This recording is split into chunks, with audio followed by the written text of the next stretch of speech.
Belaidžiai VS robotai Husqvarna Automover 308V skirtas iki 8 arų plotams ir 312V skirtas iki 12 arų plotams. Abu šie modeliai turi kamerą su dirbtiniu intelektu. Jų pagalba robotas gali aptikti ir apvažiuoti kliūtis.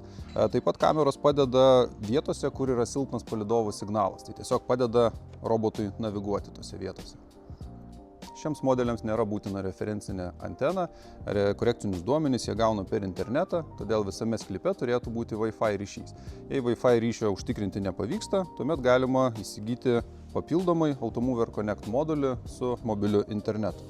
Jei nėra nei Wi-Fi, nei Automover Connect modulio, taip pat šios robotus galima paleisti ir su referencinė antena. Šių robotų pjovimo aukštis reguliuojasi nuo 2 iki 5 cm, mechaniškai pasukant rankenėlę.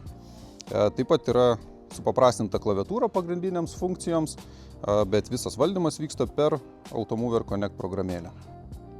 Kaip ir visose Husqvarna belaidžiuose robotuose, yra chaotinis pjovimas ir sisteminis pjovimas bei patogus žemėlapio koregavimas.